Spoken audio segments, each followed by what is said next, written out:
Why do you think letting go is challenging?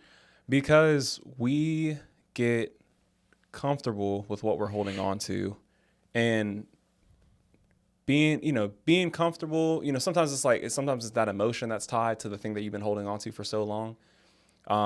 Like for instance, we're in the shift in my business right now where I I thought that by doing one thing in this system and every, I hold on to it and I'm just like, man, this is what separates me from being, this is what separates us and makes us so unique. And then I realized after just multiple conversations and talking with the team and seeing what people really want to do and what they don't want to do, and you just learn more about yourself, you realize it's like, oh, it's time to let go. You and I were talking about LinkedIn recently. Yeah. I posted a story recently that has been so instrumental to me as I think through some of the questions you're asking right now. It's a story of a rabbi, a humorous guy who was caught up in the scriptures at one point as he was reading, and he missed his turn off to go back to his temple that he was a part of.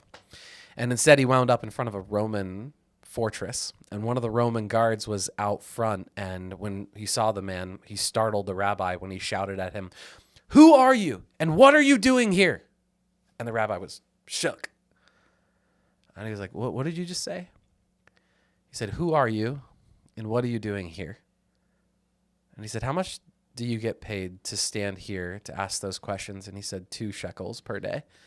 He said, "I'll pay you twice that to stand outside of my house and every morning ask me those 2 questions when I walk out the door. Mm-hmm. Who are you, and what are you doing here?" Mm-hmm. This really gets at purpose. Mm-hmm.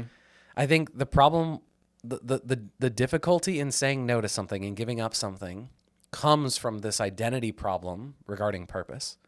Who am I, and what am I doing here? It is exceedingly challenging for me not to tie my identity to the things that I do. Yeah, bro. I Bro. I was sitting in a group full of businessmen recently, and one is considering a big change in their career, in their life, in this business that they run. And he's having to ask this question like, who am I on the other side of my business? And the whole room, like when it became clear that like that was the problem, it was this identity problem. The whole room was like, there it is. And I just shut down the room for him. I was like, guys, stop. And I just looked at this person and I said, the whole room right here would like to rejoice that they just became super clear what this challenge is. I just said, dude, I just want to resonate with you, and say that every single person in this room would struggle with that issue.